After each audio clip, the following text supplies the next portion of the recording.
તો મિત્રો અત્યારે તમે જોઈ શકો છો કે દયારામ બાપુનું મંદિર સમાધિ મંદિર છે. સરસ મજાનું ફૂલોથી સુશોભિત કરવામાં આવ્યું છે. સરસ મજાનું ફૂલોથી શણગારવામાં આવ્યું છે અને બાપાના અહીંયા અન્નકોટ પણ ધરવામાં આવ્યો છે. એના પણ તમે દર્શન કરો.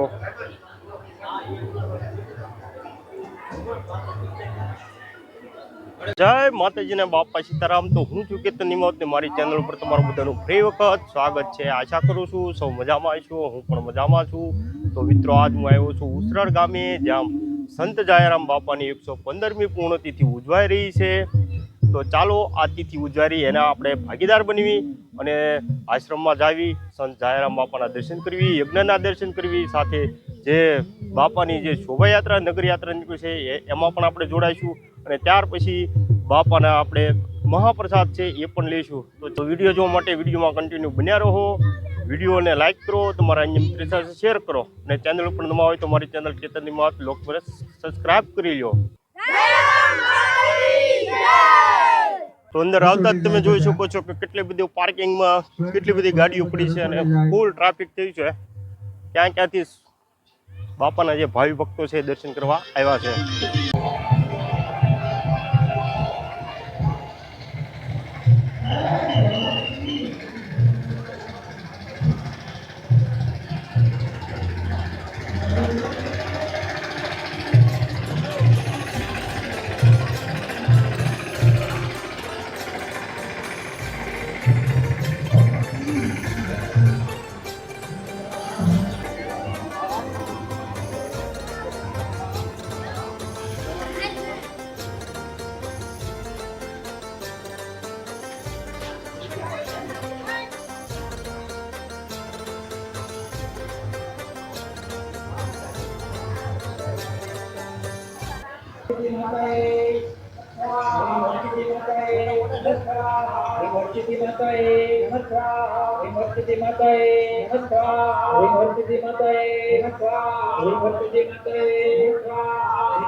તો શોભાયાત્રા નગરયાત્રા ફરતી મંદિરના દ્વારે આવી ગઈ છે. તો ચાલો આપણે જઈશું એના દર્શન કરીશું.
તો મંદિરનું પરિસર આખું ફૂલોથી શણગારવામાં આવ્યું છે. સરસ મજાનો અને દયારામ બાપાને અન્નકોટ પણ ધરવામાં આવ્યો છે. તે પણ હું તમને અન્નકોટના પણ દર્શન કરાવું. અત્યારે તમે જોઈ શકો છો કે દયારામ બાપુનું મંદિર સમાધિ મંદિર છે. સરસ મજાનું ફૂલોથી સુશોભિત કરવામાં આવ્યું છે. સરસ મજાનું ફૂલોથી શણગારવામાં આવ્યું છે અને બાપાના અહીંયા અન્નકોટ પણ ધરવામાં આવ્યો છે. એના પણ તમે દર્શન કરો.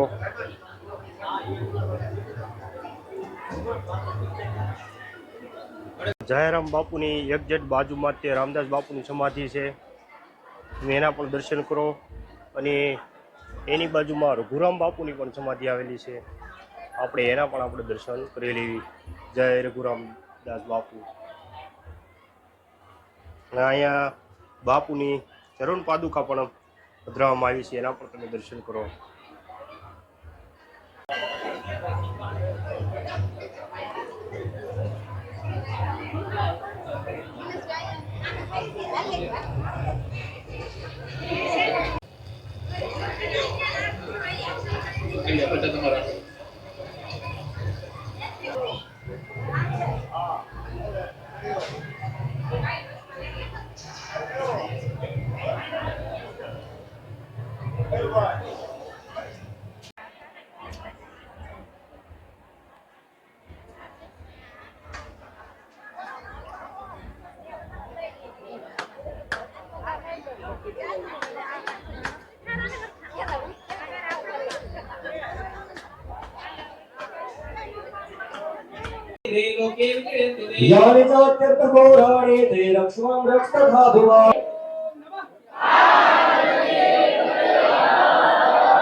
જય જાડેશ્વર મહાદેવ, જય જામનાથ મહાદેવ. તો અત્યારે તમને હું આ વર્ષો જૂની ઝાડના દર્શન કરાવું છું. એ જ ઝાડ છે, જયરામ બાપાએ દાંતણ કરીને આ ટુકડો નાખ્યો તો એની ઝાડ ઊભી છે. એ વર્ષોથી અડીખમ આ જગ્યાએ ઊભી છે. પાછળ તમે જોઈ શકો છો એ યજ્ઞશાળા બનાવવામાં આવી છે અને યજ્ઞ અત્યારે શરૂ છે. તો ચાલો હું તમને યજ્ઞના પણ દર્શન કરાવી દઉં હવે.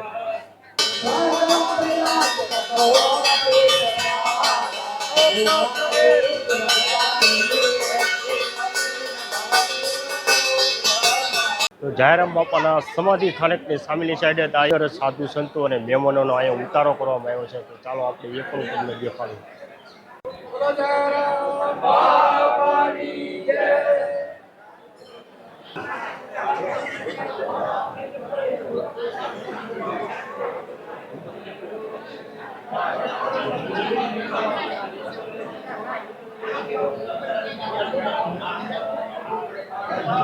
તો અહીંયા મારી પાછળ તમે જોઈ શકો છો એક અલગ વિભાગ બનાવવામાં આવ્યો છે, જે સાધુ સંતો માટેનો સ્પેશિયલ એક આ જમણવાર નોખો ગોઠવવામાં આવ્યો છે.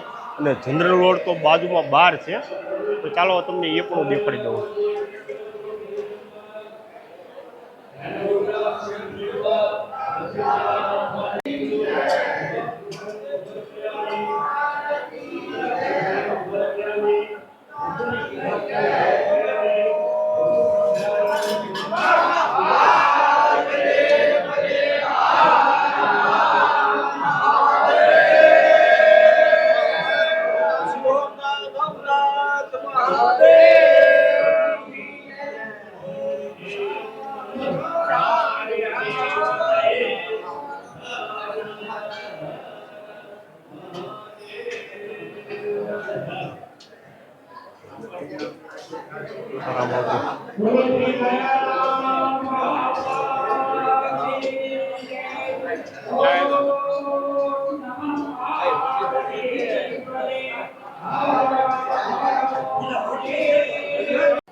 તો હવે 12 વાગી ગયા છે અને બાપાનો પ્રસાદ મહાપ્રસાદ પણ શરૂ થઈ ગયો છે.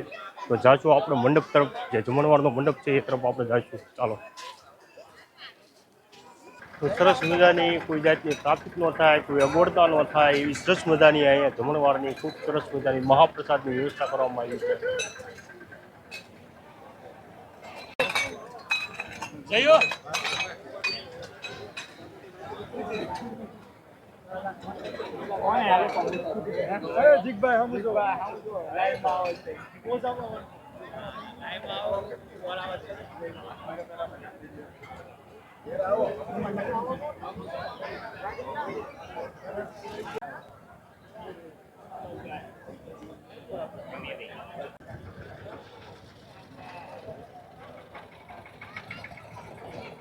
જોઈ શકો છો કે ટ્રેક્ટરની અંદર રસોડા વિભાગમાંથી બધી વસ્તુ ભરી ભરીને આ ટ્રેક્ટર દ્વારા લાવવામાં આવે છે.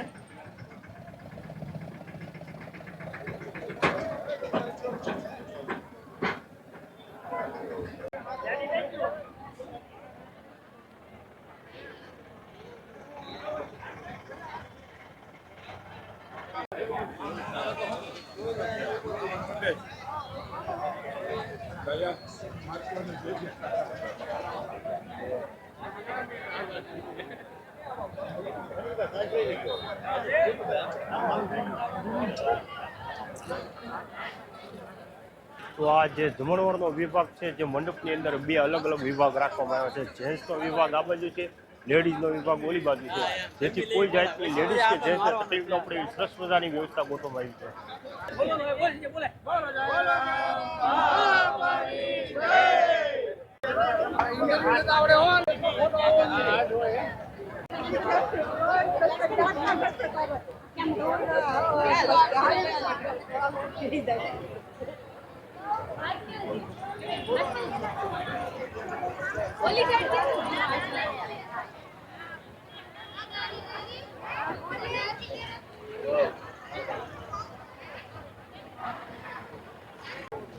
તો મિત્રો વિડીયો ગમે તો લાઈક, શેર અને ચેનલને સબસ્ક્રાઇબ જરૂર કરી લેજો. મળીએ બીજા વિડીયો ત્યાં સુધી બધાને જય માતાજી, બાપા સીતારામ.